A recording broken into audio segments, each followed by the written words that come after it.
Before we dive in, viewer discretion is advised. This content is for What happens when the immovable object of empirical truth collides with the unstoppable force of performative outrage? What happens when a 93-year-old intellectual titan, a man born into the crushing poverty of the segregated South, forged in the fires of the Marine Corps, and sharpened in the hallowed halls of the Hoover Institution, walks into a trap designed to humiliate him, only to dismantle the entire mechanism with a few softly spoken sentences?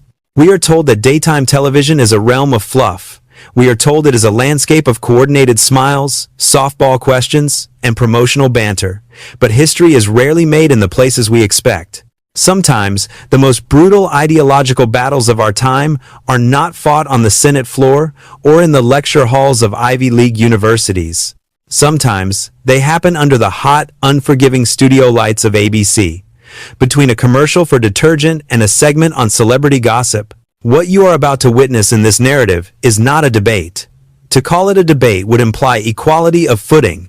This was an execution. This was the moment Thomas Sowell, arguably the greatest living economist of the last century, walked onto the set of Times, the View Times, and systematically peeled back the layers of hypocrisy that define the modern media elite. It was the day Whoopi Goldberg, the undisputed queen of daytime talk, realized too late that she had brought a script to a gunfight. She expected a frail old man she could lecture on morality. Instead, she found herself staring into the abyss of absolute, unyielding reality. This is the story of the interview they tried to scrub from the archives. This is the moment the working class found its voice, not in a shout, but in the terrifyingly calm whisper of a man who had seen too much to be intimidated by a television host. The Tuesday morning at the ABC studios on the Upper West Side of Manhattan began with a deceptive, almost surgical calm. Behind the scenes, the machinery of the show was humming with its usual frantic efficiency. Production assistants with headsets clamped over their ears sprinted down corridors, clutching clipboards. Makeup artists performed last-minute miracles with powder brushes, and the studio audience was being whipped into a frenzy of artificial enthusiasm by a warm-up comic. The air smelled of hairspray and high-voltage ozone. But when Thomas Sowell arrived at the backstage entrance, the atmosphere seemed to shift. He did not arrive with an entourage.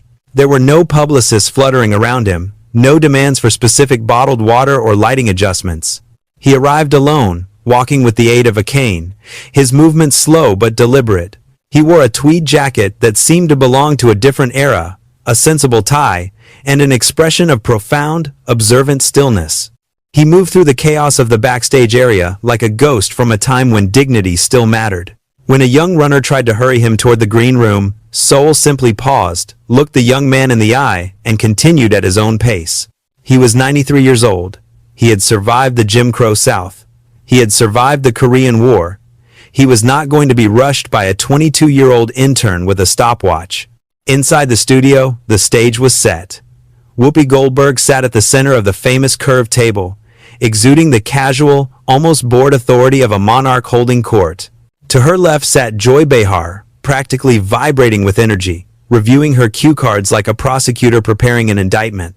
Sunny Hostin adjusted her glasses, pen poised over her notepad, ready to dissect every syllable. 5 minutes to air! A stage manager shouted, his voice cracking with urgency. Whoopi leaned over to Joy, whispering something behind her hand. They both chuckled. It was a sound that lacked warmth, a sharp, conspiratorial laugh. They knew the plan. They had the talking points. This segment was supposed to be a teaching moment. They were going to bring on this conservative icon, this relic of the past, and gently but firmly educate him on the realities of modern America. They were going to show the world that his ideas were outdated, dangerous, and cruel. They had no idea that they were the ones about to be schooled. And we are live in 3, 2, 1. The red tally light on camera 1 blazed to life. The audience applause sign flashed, and the room erupted in dutiful cheering. Whoopi smiled, that familiar, wide grin that had charmed millions for decades. "Welcome back, everyone," Whoopi announced, her voice booming with practiced warmth. "Today, we have a very special guest. A legendary economist, a senior fellow at the Hoover Institution, and the author of a new book that is stirring up quite the conversation. Please welcome Dr. Thomas Sowell." Sowell walked out. The applause was polite, respectful, but noticeably restrained compared to the raucous welcome usually reserved for pop stars or reality TV celebrities. He took his seat at the end of the table, placing his cane on the floor and folding his hands on the glass surface. "It is good to be here," Sowell said. His voice was a shock to the system.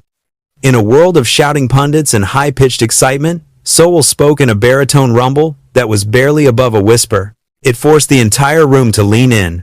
It sucked the oxygen out of the studio. "We are glad you could make the trip, Thomas," Joy said, smiling tightly. "You know, at your age, most people are relaxing on a beach somewhere, but you just keep writing." "The problems of the world do not retire, Joy," Sowell replied, a faint, dry smile touching the corners of his mouth. "So neither can the analysis of them." The audience chuckled. It was a charming opening. For the first 7 minutes, the interview followed the script perfectly. It was the calm before the storm. They discussed inflation rates, the housing market, and historical trends. It was dry, academic, and safe. Sowell was polite, answering questions with brevity and grace. But those who knew the show, the veteran cameramen and the producers in the control booth, noticed something unsettling. Whoopi Goldberg was unusually quiet. She wasn't interrupting. She wasn't cracking jokes. She was watching Sowell with the intensity of a predator studying prey. Her eyes were narrowed, tracking his every movement, waiting for him to get comfortable, waiting for him to lower his guard. She was letting the old man talk. She was letting him feel safe. It was a classic ambush tactic. Lull the target into a false sense of security, let them ramble, and then, when they least expect it, strike with the gotcha question that destroys their credibility. But Thomas Sowell does not have a guard to lower. He has a fortress of intellect built brick by brick over 9 decades of hard reality. And he saw the trap coming from a mile away. The shift happened at the 8-minute mark. You could physically feel the temperature in the studio drop. Sowell had just finished a point about the dignity of labor and the resilience of the American small business owner. "That is a very nice sentiment, Thomas," Whoopi said. Her voice had changed. The warmth was gone, replaced by a cold, patronizing edge. She leaned forward, crossing her arms on the table. "It sounds very romantic. The struggling shop owner, the bootstrapper. It's a great story for a book." She paused for effect. The audience quieted down. The air crackled with sudden tension. "But let's talk about the real world," Whoopi continued, her voice rising slightly. "You talk about dignity and hard work, as if those are the only things that matter. But aren't you ignoring the reality that for millions of people in this country, people who look like you and me, the game is rigged? The system is designed to crush them?" Sowell didn't blink. He didn't recoil. He simply turned his head slowly to face her. His expression remained totally impassive, but his eyes sharpened into flint. "The system?" Sowell asked. 2 words. Flat. Neutral. "Yes, the system," Whoopi exclaimed, gesturing broadly to the audience, inviting them to join her outrage. "You sit here and tell people to pull themselves up by their bootstraps. But some people don't have boots, Thomas. Isn't it a bit privileged for you to sit here and lecture the working class on responsibility when the deck is stacked against them from the moment they are born?" There was a collective intake of breath in the studio. This was the attack. She was framing him as the traitor, the Uncle Tom, the elitist who had forgotten where he came from. It was a personal, visceral insult wrapped in the language of social justice. Joy Behar nodded vigorously beside her. "She's right, Thomas. The inequality metrics are staggering." Sowell took a breath. It was a slow, deep inhalation. A lesser man would have stuttered. A defensive man would have raised his voice to defend his character. Sowell did neither. He simply waited for the echo of Whoopi's accusation to die down, letting the silence hang heavy in the air. "I am not ignoring anything, Whoopi," Sowell said. His voice was still quiet, but now it had a texture like grinding stones. "I am simply refusing to insult the intelligence of the people you claim to protect." Whoopi blinked, clearly taken aback. "Insult them? I'm fighting for them. I'm saying they are victims of a predatory capitalist machine. How is that an insult?" "Because," Sowell said, and he leaned forward just an inch. "When you tell a man that he is a victim, you are not helping him. You are paralyzing him. You are telling the plumber, the truck driver, the single mother working 2 shifts, that their efforts are meaningless because the system is too strong for them to overcome. They are times victims," Joy interjected, sensing that Whoopi had lost a step. "Thomas, Look at the history. Look at the systemic barriers. I have looked at the history, Joy, Sowell replied, cutting her off without even looking at her. His gaze remained locked on Whoopi. I have lived the history. I grew up in a house with no electricity and no hot water. I have seen poverty that would make the modern definition of struggle look like luxury. And what history tells me is that when you strip a man of his agency, when you tell him that his destiny is determined by forces outside of his control, you kill his spirit long before the economy ever touches his bank account. Whoopi let out a harsh, incredulous laugh. It sounded hollow in the quiet studio. Oh, please. That is just talking points. That is right-wing fantasy. You've been in the ivory tower too long, Thomas. You've forgotten what it's like to actually be poor in America. The producers in the control booth froze. The director's hand hovered over the button to cut to a wide shot. Whoopi had just crossed a line. She had questioned the lived experience of a man who had clawed his way up from the bottom of society. Sowell's face didn't change, but a muscle in his jaw tightened. I have forgotten, Sowell repeated. The question hung there, dangerous and heavy. Yes. Whoopi doubled down, emboldened by the scattered applause from a few confused audience members. You've forgotten. You sit here in your tenure and your awards, and you preach to people who can't put food on the table. You don't understand the modern working class. They aren't lazy, Thomas. They're oppressed. And quite frankly, they aren't equipped to navigate the complex tax codes and legal loopholes that people like you use. They need us. They need the government to save them, because they can't do it themselves. The silence that followed was deafening. Asterisk. They aren't equipped. Asterisk. Asterisk. They need us. Asterisk. It was the fatal slip. The mask had slipped. In her attempt to be the savior, Whoopi had revealed the deep, rotting core of her philosophy, condescension. Sowell looked at her. He adjusted his glasses with a slow, deliberate movement. When he spoke next, his voice was no longer conversational. It was the voice of a judge delivering a sentence. Who is us, Whoopi? Excuse me? Whoopi asked, faltering. You said they need us. You said they aren't equipped. Who is this us you are referring to? The advocates. The people who care, Whoopi stammered, realizing she had walked into a corner. You mean the wealthy? Sowell corrected, his words hitting like jabs. You mean the Hollywood elite? You mean the people who make $10 million a year to sit on television and tell the man fixing your studio lights that he is too stupid to manage his own life? I did not say stupid, Whoopi shouted, her face flushing red. You said they weren't equipped, Sowell shot back, his volume rising for the first time, a sudden crack of thunder that made Sonny Hostin flinch. You implied that without your benevolence, without your guidance, they are lost children. Do you know how arrogant that sounds? Do you realize the level of contempt that is dripping from that statement? I am an advocate. Whoopi slammed her hand on the table, the sound echoing like a gunshot. I am standing up for the little guy against people like you who want to leave them to starve. You are standing times on times the little guy to make yourself look taller, Sowell countered. The retort was so fast, so sharp, it was as if he had slapped her. Joy Behar tried to jump in again, her voice shrill. Now wait a minute. You can't just come in here and... I am speaking to Whoopi, Sowell commanded. He didn't shout, but the authority in his voice was absolute. He held up a single finger, and Joy Behar, known for never letting a guest finish a sentence, closed her mouth. She sank back into her chair, silenced by the sheer force of his presence. Sowell turned back to Whoopi. The studio camera zoomed in. The tension was palpable. It felt like the air inside the room was vibrating. You want to talk about the working class? Sowell asked, his eyes boring into hers. Let's talk about them, because I don't think you know them. The real working class is not looking for a handout.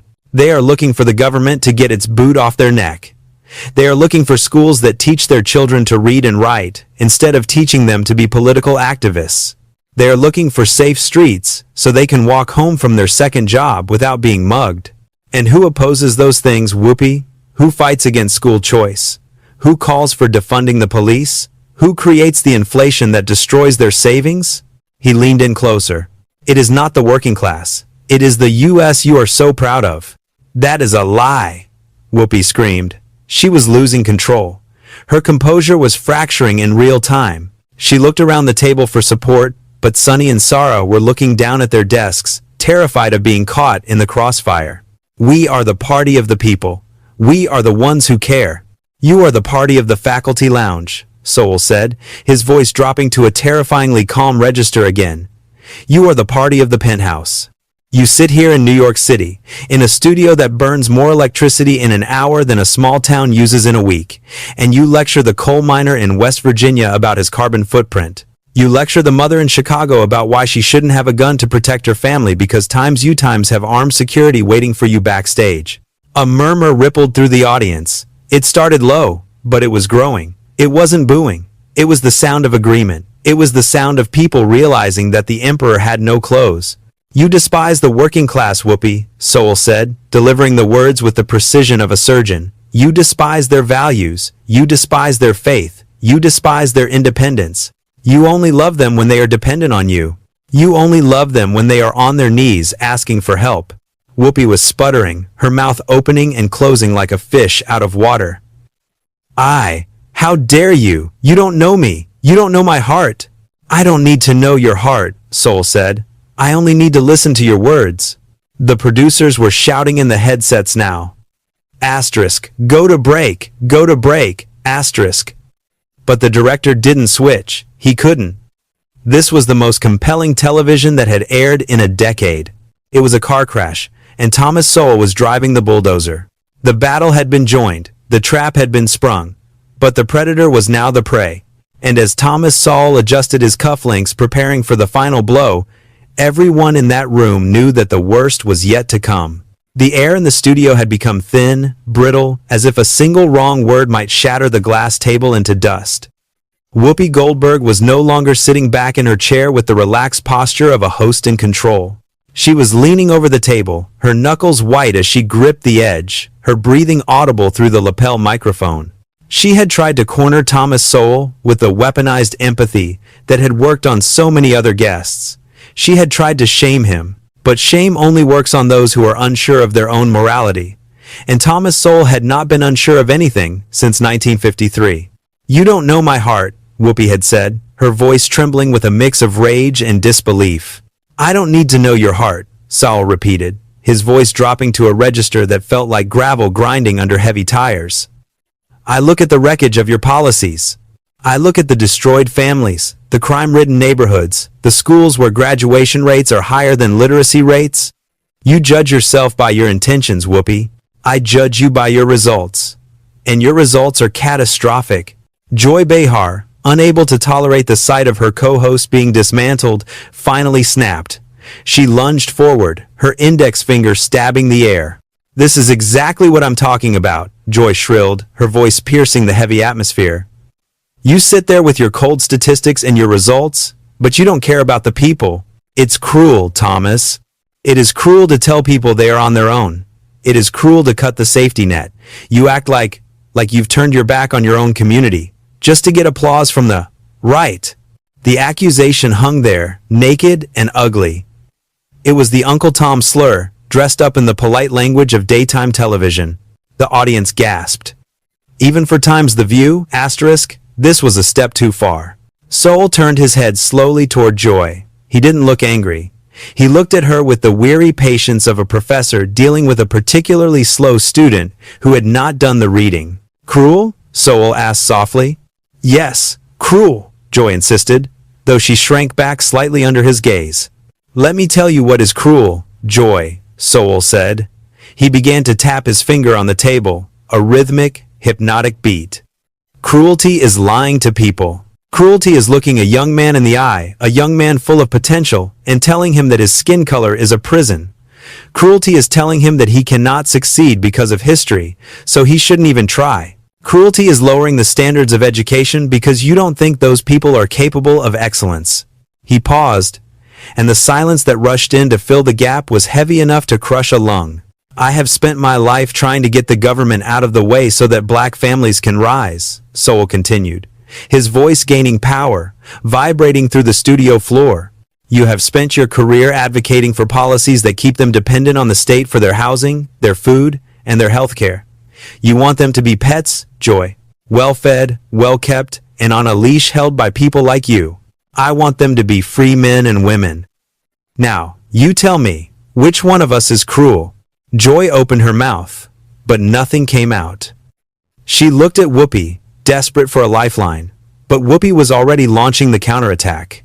We give them safety, Whoopi shouted, abandoning all pretense of a civilized interview. She was standing now, or half standing, hovering over her chair. We give them a floor to stand on. Without us, they would have nothing. We provide the safety net that keeps this country from collapsing into anarchy. This was the moment. The escalation was over. The explosion had arrived. Thomas Sowell stopped tapping his finger. He placed both hands flat on the table. He pushed his chair back. The sound of the metal legs scraping against the floor echoed like a shriek in the quiet studio. Slowly, painfully, but with immense dignity, the 93-year-old man stood up. He did not look frail anymore. He looked like a monument carved from granite. He towered over the seated hosts. He leaned forward, intruding into their space, dominating the visual field of every camera in the room. You call it a safety net, Sowell boomed. His voice was no longer a whisper. It was a command. It filled the rafters. It shook the lighting rigs. I call it a spider's web.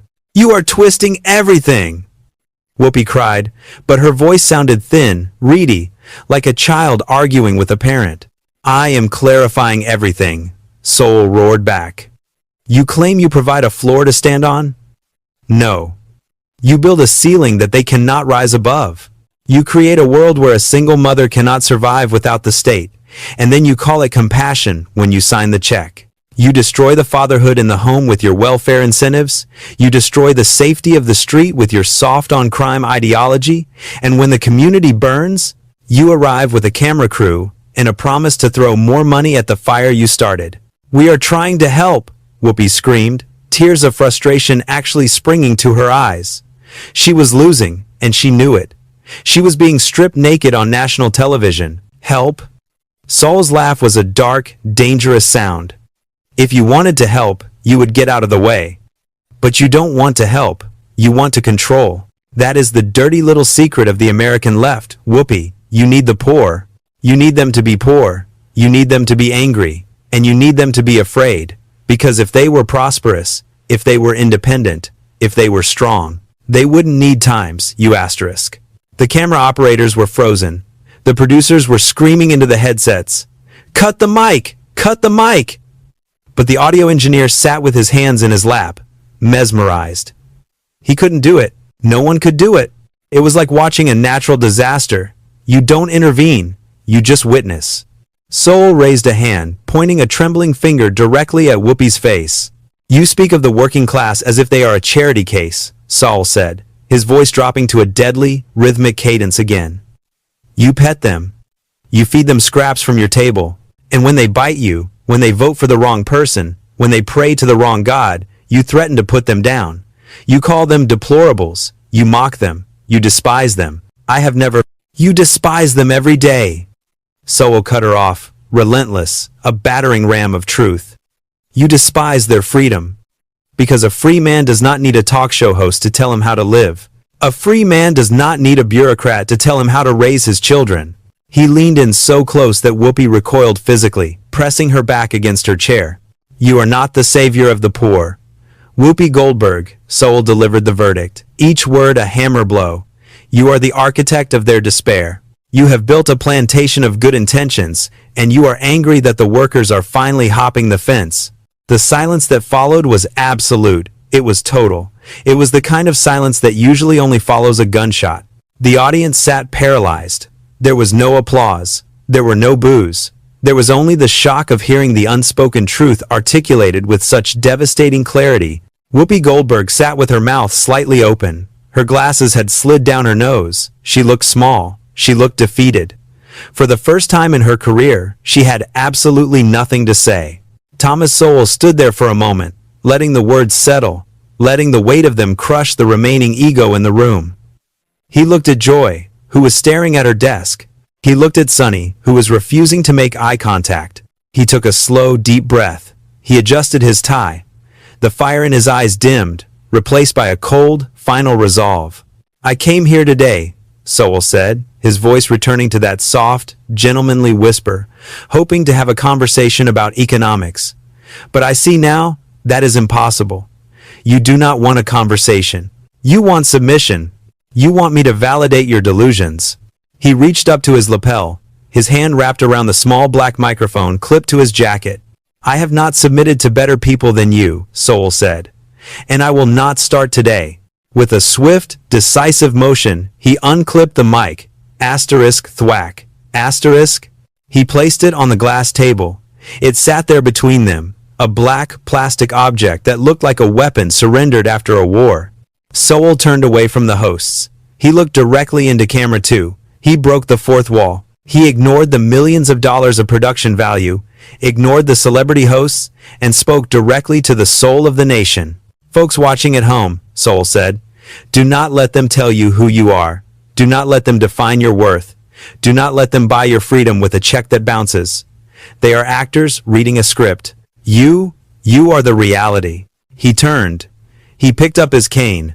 Cut to commercial. Whoopi finally shrieked, her voice cracking, desperation clawing at her throat.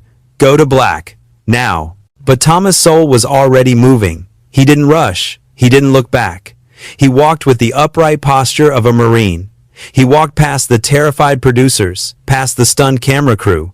As he reached the heavy studio door, he paused for just a fraction of a second. He didn't turn around, but he straightened his shoulders, as if shaking off the dust of the place. Then, he pushed the door open and stepped out of the artificial, air-conditioned nightmare of the studio and into the real world. The door swung shut behind him with a final, resonant Times, click asterisk. On the set, chaos erupted. Whoopi was yelling at the floor director. Joy was frantically drinking water. The audience began to murmur, a low rumble that sounded dangerously like an awakening. But Thomas Sowell was gone. The network cut to a commercial for a pharmaceutical drug, but the damage was already done. The feed had been delayed by 7 seconds, but the producers, in their shock, had failed to dump the audio. The entire exchange went out live to 4 million households. Within an hour, the clip was on Twitter. Within 3 hours, it had 10 million views. By the next morning, it was the most watched segment in the history of daytime television. It became a cultural flashpoint. People didn't just watch it, they memorized it. They quoted it in barbershops and boardrooms. They printed the words "Architect of Despair" on t-shirts. For millions of Americans who had felt silenced, mocked, and marginalized by the media elite, Thomas Sowell had become an avatar of their own frustration. Asterisk. The View Times released a statement the next day, claiming that Dr. Sowell's views do not reflect the values of our network, and tried to frame the incident as a heated exchange. Whoopi Goldberg took 2 days off for personal reasons. When she returned, she was subdued. The fire was gone. She knew, deep down, that she had lost something she could never get back, her perceived moral high ground. Thomas Sowell never commented on the interview publicly. He didn't go on a victory tour. He didn't appear on cable news to gloat. He simply went back to his office at the Hoover Institution, sat down at his desk, and continued to write. But the legend of that Tuesday morning grew. It became a modern myth. A story told to remind the powerful that truth is not a consensus, and dignity cannot be bought. It was the day the narrative broke. It was the day a 93-year-old man walked into the lion's den, not with a sword, but with a mirror, and forced the lions to look at themselves. And in the reflection, for the first time, they saw exactly what the rest of America had been seeing all along. The silence Thomas Sowell left behind in that studio never really went away. It remains there, hanging over the table, a permanent reminder that no matter how loud you shout, reality always gets the last word.